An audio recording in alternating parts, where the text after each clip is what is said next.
Once the travel bug bites, there's no antidote, and I know I'll be happily infected until the end of my life. Michael Palin. Do you know who that is? Nope, never heard of him. Pommy actor, comedy actor. There you go. He's right though, isn't he? Learn something new every day. You do. Okay, you've clicked on this video because you're considering doing the lap, or also known as the leap of faith. Something's stopping you, you want to do it, but it really is that first initial step kicking off, and you're hesitant, right? And just like us, we trawled through YouTube videos, tried to get inspiration, Answers. and quite frankly, tried to pluck up the courage on doing the big lap of Oz when we bought our motorhome back in 2020. And don't think that just because we did one lap and then came home, then a year later did another lap, that lap 2 was any easier, making that decision to kick off. Oddly enough, it was just as hard. It's not easy. But keep watching, and let's talk about, is lapping Australia with your family full-time on the road still relevant in 2025? Keep watching. Camp Winnie. There's probably only a handful of times in your entire life that you could actually call a pivotal moment. And for us, the day we drove out of this driveway in this motorhome and said goodbye to our family home and all our family and friends and neighbours, knowing we wouldn't be home for another year from now, it was an overwhelming feeling, one of which I had never felt before, and I have never felt since. It was a bag of mixed emotions, wasn't it? Yeah, sure was. Excited, scared kind of a little bit. Yeah. You wondered whether you're doing the right thing. Yeah, so it was a mixed bag. It was. And it was exactly the same feelings a year later for lap 2. Even though you're a little bit more at ease because you know what lies ahead, you still have those same questions about, is now the right time to do it? I suppose another few reasons to be making this video is a lot has changed since we lapped Oz. A lot's changed in the last 5 years. A lot's changed in the last 6 months. Free camps are now low-cost camps. Yeah, a lot of national parks have since closed since we travelled. A lot of state forests have closed for camping. Yeah. A lot of councils have knuckled down on people's private properties, like farm stays and staying on their acreages and things like that. There still is plenty out there, plenty of free camping, low-cost camping, farm some closed, stays, some reopen. Yeah, there's some closures, some reopen, some new ones. Yeah. There's changes to caravan parks, you know. Yep. You're often saying how greedy they become. A lot of greed out there these days. A lot of people have cashed in on the RV hype. And you'll know what we mean by that come any school holidays or Christmas periods. Yep. The fees are just High astronomical. season. They're just out of this world, crazy, ridiculous, just for a bit of dirt. That's when you look for free camping. Yeah, it is. Boycott the caravan parks, guys, especially on this the high season. They charge as much as hotels. When you're out there for a year, that's where it can become very costly if you're just staying in caravan parks all the time. Yeah, for sure. You know, they have their place. They certainly have their place, and a lot of people prefer them. But, that will certainly throw things out of whack with your budget. Yeah. Well, after a year of driving around Australia and coming home back into the social norms, back into jobs we didn't really like, it was a no-brainer for us to do the second lap. I was 45 when we kicked off in lap 1. I recently turned 50. And we get asked a bit, as I said, is it relevant at the moment? Like, the YouTube world with Australian travellers is completely saturated now with really big-end, high-profile, expensive setups. And we've touched on this previously with other videos on what you need. But yeah, today there just seems to be the bigger the better out there. But that's not what this is about. No, definitely not. Look, as I said, we searched and searched and searched through YouTube travellers that had done the lap just to try and get some courage, really, as you alluded to. So straight up, straight out of the bag, absolutely, it's as relevant as ever, in fact. Sure I think is. these days, for you to grab an RV, fit it out, grab your kids out of school, yep, homeschool them. I think it's more relevant than ever. I think a lot of people, the younger generation that have young families, tend to be able to make that decision more quickly, I think.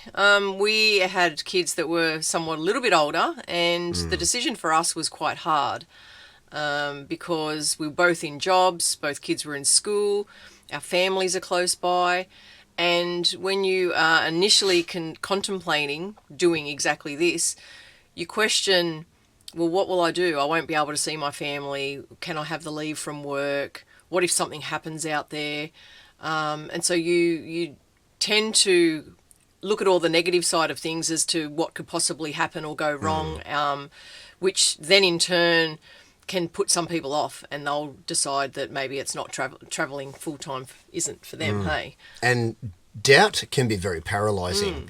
If you just doubt yourself, doubt the whole concept, doubt leaving your house, your job was not that job. Maybe I might have to take long service leave or resign like you did. Jobs will always be there when you get home. Your house will still be there when you get home. Your family, your neighbours, your friends, all that. It's like it's on pause. When we went back after a year off the road, and I went back into the workplace, it was like I'd never left. It was eerie, almost. It was, because life for everybody else still plods along. That's right. In the madness of the rat wheel and going to work and paying bills, whereas for us, we'd explored the country in a year, and so we had lots to tell. We come back changed people. Yeah, we had stories to share, and everybody else was, yep, same old, same old. Yeah. So, it's one of those things that it's hard to make that decision. And we've always said, even in past videos, that making the decision is the hardest decision, right? Kicking off in day one, driving down the street, you're overwhelmed. Till a few weeks, you get into your groove and you're just going for it. A lot of people will ask the question, when is the right time to go, won't they? Yep. And even for us, you look at, I've got an upcoming wedding, a relative has a big, important birthday coming up. Or they're getting sick. Kids have got something at school, or family is sick, I don't want to leave while they're unwell. And so making that decision is the hardest thing to do. And we just had to, for our first lap, we just had to sit down as a couple and discuss the possibilities of if someone got sick on the road. Would it be my family? Would it be Shannon's family? What would we do? Would we all pack up the van and come back home? Would one of us just come back, depending on who it is? And we did have that conversation before we left. And of course, you can't make those decisions before an event happens because you just don't know what it is. So for us, at least we had that conversation, and that it was a possibility that we could come back home. Now, you're leaving home for what is potentially 12 months, could be less, could be longer. And people will think that's such a long time. You're leaving your family for a long time. You're not going to see your neighbours, your workplace, your friends, your family, your parents, your siblings. But I'm here to tell you that 12 months goes extremely fast. And if it means you getting out there for a year and travelling around and getting to see what most people don't get to see, then it's well worth it, because a year away from everybody isn't that long. Not over a lifetime, is it? And we did strike an issue in both our laps, actually. On our second lap, Shan will probably go into, but he lost his grandmother on our second lap. And you've just got to realise that whilst the country's big, there's always a way to get back. And, you can get flights from smaller towns to bigger towns and then a big flight home. It's still accessible to be able to come back home if need be. And in our case, you needed to come back home. Thankfully, we were on the east coast of Australia, so it made life a little bit easier. But we're Sydney-siders, but I had to park the girls up at a caravan park in Cairns, so still a fair way away, because my grandmother passed away. We were very close. Look, that's life. So we've got you and the two girls and the cat in the motorhome. So we decided that just Jessica and I would fly back to Sydney and go to the funeral and just be with the family and just represent our family, while Lise and Chloe and the cat stayed in the caravan park at Cairns. We were gone for like 3 days, I think. Yep. went to the funeral and the wake and just hung out with family and had just that private time. Then flew back to Cairns, reconvened, and on we went. We kept travelling for the rest of the year. And so we had to think ahead because we were actually renting our house out second time round and didn't have access to all of our goods and chattels. So before we packed up our house, we actually kept out a nice dress for each of us, for myself and the girls, and Shannon's suit, just in case. And that was lucky that we did that, because at least we didn't need to worry what Shannon and Jess were going to wear. Kept nice clothes at my mum's house. We did. Storage. We did. In So storage, yeah. you can think of things like that. Obviously, if you've got to dart back home and you've still got access to your house, then that you don't have to worry about those sorts of things. But for us, we did. The first lap for us, my mum got sick and she was diagnosed with cancer. But the thing for me was, at the time, all I wanted to do was fly back home, and I could have. We were in the top of WA at the time, but it was during COVID. So at the time, had I have flown into Sydney from where we were, I wouldn't have even been allowed in to see my mum anyway. And my mum kept in contact with me and kept telling me, do not come back home. We want to see you continue travelling out there and doing your content. Now, all good and well, Mum saying that. Had it have not been COVID, I would have been back there in a heartbeat. So for us, during that time, I didn't come back. And we were in Catherine when you found out. Yeah. So, well, top of WA then Catherine, yeah. And then, so I would have totally come back home had I have needed to. I would have done everything in my power to come back. Whether I would have left Shannon and the girls at the time because it was just initial stages for Mum, that probably would have been what I would have done. However, like I said, I was unable to see Mum, and I would have been unable to get back into the states that we were in at the time. So the one where Shannon needed to come back home for his grandmother's funeral, that's probably more relevant for this video. Just to show that things do happen on the road. We've watched fellow travellers in similar situations that needed to come back home due to emergency. Look, this is like pet ownership. Your pet will always get sick on a Sunday night over a long weekend when you don't have pet insurance. Never Tuesday morning when you got gold, platinum pet insurance. Yeah. So you'll be on the other side of the country. You'll be 4,000 kilometres away from your hometown. Then you'll need to come back home. On the most remote cattle station somewhere, camping, and you need to come home, and you need to come home now because there's something happened with your family. But I guess while we're mentioning this is just to let travellers know that if that's what you're worried about when you leave home, then don't worry about that. You can't worry about things that haven't happened. And if the unthinkable does happen, then there's ways around it. There's caravan parks and stations that you could park your caravan up on, farm stays if you need to leave your van and your rig and fly back home. And if one of you can't stay with it, then yeah, that's always a possibility. And we've heard and read about people that have had to do those sorts of things. So don't be worried about it. Coming back home is just a flight away, and just have those talks before you leave so that you have in the back of the mind what your contingency plan might be should that happen. Look, and the family emergencies aside, I have a friend that is well aware of what we did with our travelling, and he says, "Oh, Shannon, it looked great, but I wish our family was able to do it. But I'm telling you now, with a car and a caravan and my family, we'd be down the freeway and we'd be taking the first exit off that freeway and coming home. We would just fight so much." Look, there are travellers out there that find it's actually not for them. That's fine. Go home. You haven't failed. Give it a go. You haven't. It's not a. It's not a blot. Pass or a fail. It's not a blot on your life paper.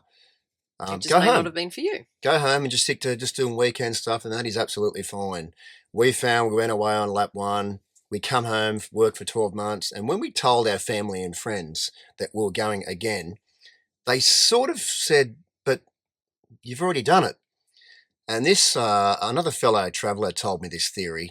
What happens is we went away and we saw how great it was, and it's the gorilla theory, the gorilla in captivity theory. And as I said, another fellow traveller told me this theory, and it does hit home. There was once a gorilla in a zoo, and he was born in captivity in this zoo.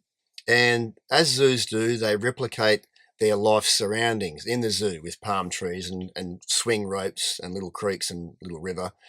And it's great, right? But one day this gorilla escaped, and this gorilla escaped into the natural wilderness out into the forest, and saw what life really was like, and saw how life could be so good. After about 2 weeks of running wild in the forest and having the time of his life, those zookeepers captured him and caught Mr. Gorilla and took him back to the zoo and put him back in this sanctuary. And this gorilla was as depressed as ever. And all the other gorillas said, "Hey, I don't know what your problem is. You got the chance we didn't. You got to go out there and see it for real. What's your problem?"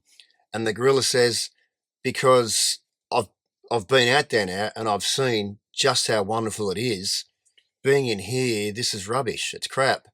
And that's why he was the most depressed out of all of them. It's not that he was ungrateful or unappreciative of his experience. It actually ruined him because he saw just how great it can be out there.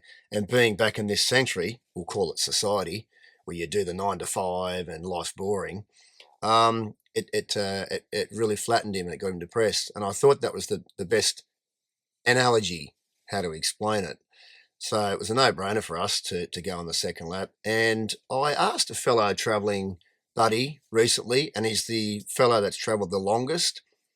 He's 80, he's 82 now, I think. He's been travelling, it must be pushing 17 years. 17 or 18 years full-time on the road, him and his wife, in his fifth-wheeler van, in his truck. He's a Victorian, but he's travelled 17 laps around Australia. And I said, "Mel, what's the travelling scene like at the moment? Like, what are the demographics? What are the ages? Has it calmed down a bit, or is it back to the grey nomad sort of circles?" He said, "Actually, no, Shannon, I find it's getting younger. It's getting younger and younger."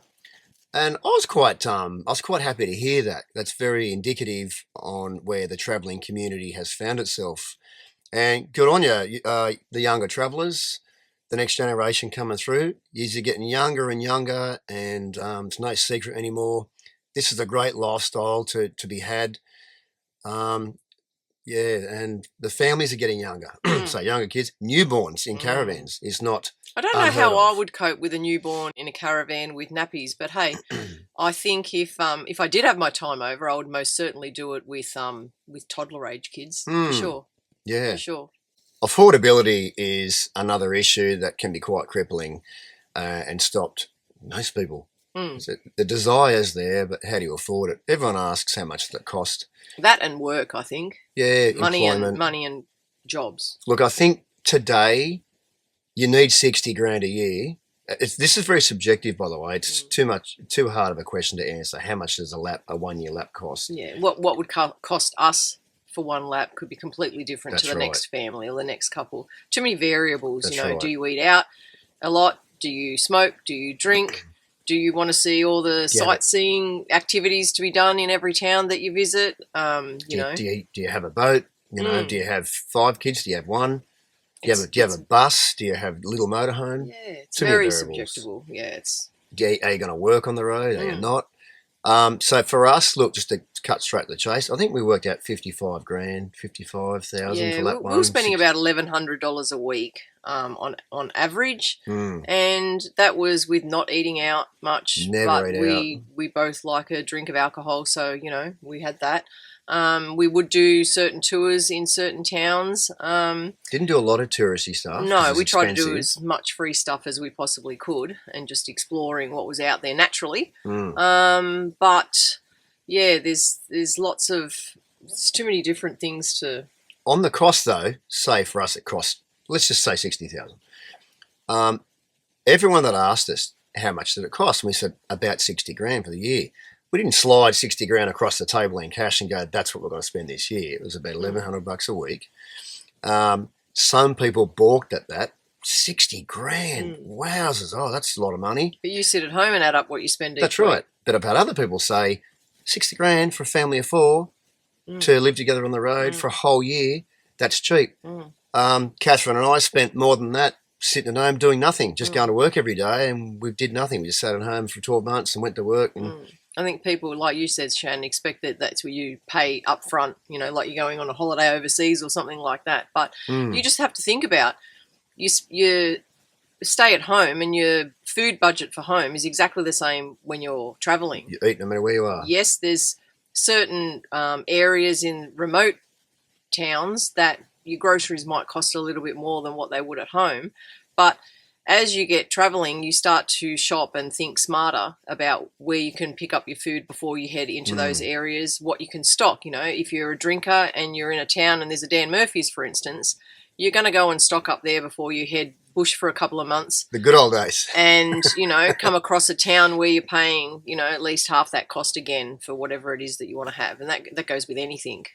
So, yeah, you've just got to be smarter about it. But you're still eating on the road like you would at home. So straight away, your food budget is going to be very similar to what you spend at home, in all honesty. Other comments too people make is, oh, no, we couldn't afford it. We couldn't afford it. We couldn't afford either lap. But so here's your choices, guys. You can go broke at home, or you can go broke out on the road with your family, spending quality, precious time with your kids and your partners. It's your choice. What do you want to do? And as you know, when you hit mid-40s, which is when we kicked off this caper, the years seem to flick by like months. Time goes nowhere. Life just gets faster and faster and faster. You guys first saw our kids, like Jess was 13. We just had her 18th. Yeah. She's winding back on the motorhoming stuff with us these days, but she'll still come out for little trips, obviously. But seize the moment. You have to go, right? You know you have to go. Otherwise, you wouldn't be watching this video this far through. You know you want to. I know you're scared. And, yeah, I understand. It takes courage. What did someone say? Ballsy thing to do is renting your house out and pulling your kids out of school. It is. It is ballsy. It is scary. And schooling's another topic, again, you know, I could go on to that for the next hour as well. You know, that's another thing. And that would be the one thing when you're speaking to people on the road, the main topic of convos, isn't it? How you're funding it, where you're from, what do you do, and are you homeschooling your kids? How many school teachers told us we were absolutely doing the right thing by taking our kids out of this current curriculum and hitting the road and homeschooling and giving them a big life experience with life skills. Even now when we meet up with people, you know, one of the first things is, did you homeschool the kids and did they enjoy it? What an opportunity you've given them, isn't it? Oh, all the time. And look, we're going to wait a little while to make another video about this, but Jess is just finishing up her HSC Year 12 ATAR. Big year for her, or big 2 years for her. She's kicking ass. She's coy about it, and you know she's shy, and she's actually doing really well. Really well, and she was homeschooled 2 years on the road through high school. And that second year, she was in Year 10. So that was a big concern of mine, in that I actually needed to concentrate and make sure she did some form of schooling on the road, because we didn't know what lied ahead for Year 11 and 12 for her. She hadn't made that decision to go back to school yet, and I just, from what I'd looked into, I needed to have proof that she had completed Year 10. So I needed to make sure that she did do schoolwork on the road for that second lap in Year 10. And like Shannon said, she slipped straight back into Year 11 because that's what she decided she wanted to do, was go back to school with her mates for the last 2 years. And she slipped so well back into school, and her marks are reflective of that. Do you know what it is? Kids are far more adaptable than what we give them credit for. They are. I think it's the adults. Yes. It's the adults in the room that can get very fixed in their ways. Kids are far more fluid than you think. Yeah, for sure. For sure. I suppose you tell your family from, you know, decades ago, and that you're taking your kids out of school. Like, I'm sure if my nan was still around, she wouldn't have been able to understand taking them out of school and what? How are they going to get their education? No, that's not right. I could just hear Nan. Hear Nan now. God love her and all. But yeah, people would find it hard that you're going to educate them on the road. What are you going to teach them? I think that's the part where family meetings, and many of them, in fact, are critical. It's a very integral part of making that initial leap of faith to kick off and travel Australia full time, is have those discussions with your kids. Try not to come across as you're making that decision for them. We had discussions, especially if they're older kids. Yeah, let them have a say. Let them be very, very privied and very part, and have that opportunity to have their say around the table. It is going to affect their lives. It's going to change their life, and they'll carry those memories, good and bad. They'll carry those memories with them for the rest of their life. So very much make them part of the conversation around the dinner table when you're talking about full-time travel. Try to glossy it up and sugarcoat it too much. Because it's not all Instagram photo shots No. out there. I mean, as a whole, it's fantastic. But there are days after days after days where you're just travelling and there's nothing, or it's roadside camps. It's, not a cool bush camp or a locations, And they'll be big bored. four caravan park or anything like that. And they'll be bored. Hot, yeah, that's right. cold, missing home, homesick. Yeah. Which this is the part of the video where we're going to address the elephant in the room. There's one. Arguments. Okay. Mm-hmm. At the very, very start of lap one, we were only weeks into our journey, and we pulled up camp on the banks of the Murray River. I think we were there 4 days. We were 4 days. One of Shannon's favourite spots. Yeah, it was great. Murray River, we had the camp spot to ourselves, and look, we had this pact, we had this plan that if anyone pulls into this, there was only enough room for another campsite, right, on the banks of this Murray River. You can camp all the way up and down the banks of the Murray River. There was banners down there and there was banners down there, but where our spot was, there was enough room for us and one other van, and that's pretty much how it was all the way down, enough for 2 vans. So what we did is we made this agreement that as soon as we see another fellow caravan or pull into our spot, we will stage the biggest family domestic they've ever seen, and hopefully they'll get discouraged and they'll move on. He just reminded me of this morning, actually, and we all cracked up laughing. This is 4 years ago. So sure as eggs, a little whiz-bang van went to pull in, I think, with an older couple in it. So I went, quick, grab Jess. So we had all the windows open, and Jessica and I, and all of us, Academy Award-winning Chloe and Lisa. This is terrible. I know. I can't believe we're even winning this. We staged this massive roar on domestic. We were fighting over chocolate biscuits, I recall. I don't remember. Who's eating the chocolate biscuits? You greedy little shit. And Jess was... It sounded authentic, and we were watching out of the back kitchen window here. We saw this couple pull up. They sort of had sort of smirks on their faces. We saw them like talking to one another, and they promptly drove on. I feel terrible now, but it worked. why I'm telling you this story is we shouldn't have bothered with staging fake domestics, because the real ones come later. And that they did. And you're going to have them. Yeah. Whether it's I locked horns with Jess, or Jess was locking horns with Chloe, or Luce and I had the biggest barmies. The cat was driving us nuts. Sick of this, let's pack up and go home. And there were those. And there can't not be those. You're living inside a fiberglass box on wheels. Spaces. In a confined space for a year. There's no privacy. Jess was homesick, and you got to remember... living in a van with 3 females ain't easy. Living in a van with this hyperactive, intense, movie-making man also isn't easy. Yeah, she's right. I'd have a little glass of port, or several of them, in fact, editing movies till 1 o'clock in the morning. And because you're scratching around, and even with headphones on, they can still hear you editing and playing music. And many argument. Yeah. But like Shan said, you're going to have them. You're going to have arguments on the road. It's inevitable. And do you remember we were heading up to Cairns. We were heading up to see Sharon in Cairns, and we stayed at the lava tubes. And there was this couple in this van. There wasn't many caravanners there, and there was this couple in this van, and they were having a barmy. And then one of them, either him or her, stormed off, and we were like, "Oh, That's relatable. Yeah, and then there was another one in Tassie. I remember we pulled up in this free camp, and it was a motorhome. It was an older couple, and he got out and he slammed the door, and he had what looked like a long neck in a brown paper bag, but it could have been anything. And he storms off up the road, slams the door, and again, you're like, ooh. Maybe they were having a fake domestic, so we went.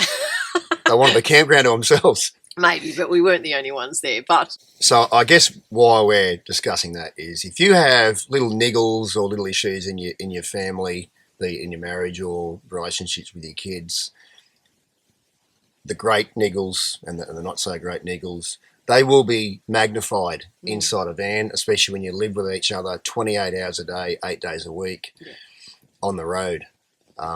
The smallest things can become magnified, and I defy anyone that YouTubes their family travels to deny what I've said. yes, Of course, it's just a natural thing.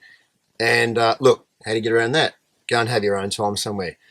People say don't edit movies when you're on the road, just enjoy your travels. I found editing movies the most soul-soothing, enjoyable experience late at night. As I said, sitting here, sipping on a couple of bourbons or whatever, editing my movies, finding all the music. I loved it. And those movies are there for the rest of our life. We occasionally flick through the early ones and look at how we've changed and how the kids are growing especially up, the kids, and what their voices sounded like 5 years ago. And look back on how skinny I was. I'm like Grandpa showing the slideshow on the projector. Uncle Arthur. Uncle Arthur. But they're wonderful. And but if you have a hobby, people like fishing. I'm not a fisherman, but go do some fishing, or for the girls, go to the, when you pull into a town, go to the hairdressers and have a hair and makeup day, or have a makeover, or just go for a walk, or go into town and grab a coffee if you can. You know, there's times when go and ring your sister. You're remote and you can't do those sorts of things. But go out, stretch your legs, read a book. Always have a favourite book on hand. There's plenty of book exchanges, as we've previously discussed in other movies, that you can keep up with. But you need to find something to do. You do need your own time. It's very important that you get your own time, and important that you let your kids have their own time. And I know as parents, we want our kids out there in the great outdoors to get away from devices, but if you want them to still remain in contact with their mates or their friends back home, then you have to give them that time. Let them, when you've pulled up and you're not doing much, or you're having a chat with the neighbours next door or whatever it is, let the kids have some time to either FaceTime if you've got enough service where you are to, FaceTime their friends or play games with their friends, or at least, make that. This is one of the rare times we'll say calls. Kids on devices when you travel is a pretty important part. But it's also important so they can connect at home, because they're homesick. And important for you to reach back home to loved ones as well. Keeping in contact with your parents and your siblings. It's it is good in that way, as far as having service and data and internet. So as I said, grab your family, have a sit around the dinner table, big deep discussion about what your expectations will be, and you want to do this travel. Like I said, involve your kids. Discuss what you can live with, your personality differences, and what you can't live with, and you might just have to meet in the middle. They might even have questions about as well. Hey, mates, kids surprise you. They'll have some great input. Sit down and watch this video over again, and every now and again press pause and discuss points of the topic, and just reassure them, and for yourself, let us reassure you. Your house will be there, and your jobs are still there, and your friends and your family and your neighbours, and that's all still there when you get home. It's all there waiting for you. You think 12 months is a long time, but when you're travelling, again, 12 months is a short time. Yeah, it is. Oh, it flies. It flies, but it's all there waiting for you. If your kids ask why, and you're sort of seeking that last bit of justification, life's short. Life is so short, it's crazy. Don't make it boring. Do something and add some value to your life, and create some of the, I'm telling you right now, create some of the best memories that you will ever create as a family. Then you can come home, move on, and it's out of your system, and you know that, right? Never out of his system. And without making this video just a plethora of analogies. Plethora. That's a good word for today. There is another one which I was reading something the other day, and it really makes you question your life choices sometimes. I read this article about an astronaut. This astronaut was saying they become overwhelmed and they feel at their most insignificant when looking down at Earth from space. And this particular astronaut stated, everyone you love, everyone you know, everyone you have ever heard of, and every human being who has ever lived and died is down there on that blue dot. And it's a phenomena that astronauts experience, and it's called the overview effect. That feeling kind of makes you feel insignificant at that point. And I guess it makes you desperate to make wise choices with the precious little bit of time that you do have here on Earth. And I'm not just talking about your lifetime, I'm talking about the very, very small window of time that as parents you have with your children. They're not children for very long, and if we had our time again, we would probably have travelled younger. For sure. For longer, because, as I was saying, Jess is 18 now, and she's not going to be doing much travelling with us anymore. She'll do trips here and there, but yeah, I think her long-term travel with her parents is probably done. So if you are watching this video and you have a young family, Get out there there. is another justification. Is it still relevant today? If you have a young family and time's just flicking by, don't waste those precious, cherished moments. Don't do the daily grind at work and spend more time with work colleagues that you can't stand in exchange for time with your kids, because that just plain and simply sucks. Make the move and thank me later. Okay, to finish off, the question hasn't been answered. Is travelling around Australia, doing the lap in 2025 or just these days still relevant? Is it still relevant today? Yeah, Yes. absolutely it is. It's more relevant than ever. Yeah. So just get out there, have a crack, and just get out there and do it. Hey, before you go, sort of like a dad joke. Oh my God, analogies. like an analogy. and dad jokes. You're getting it all today. What's the difference between a complete stranger and a best mate? 3 beers. You'll see what I mean when you get out there, right? You'll make the best friends. All right, guys. See you next video. See you later.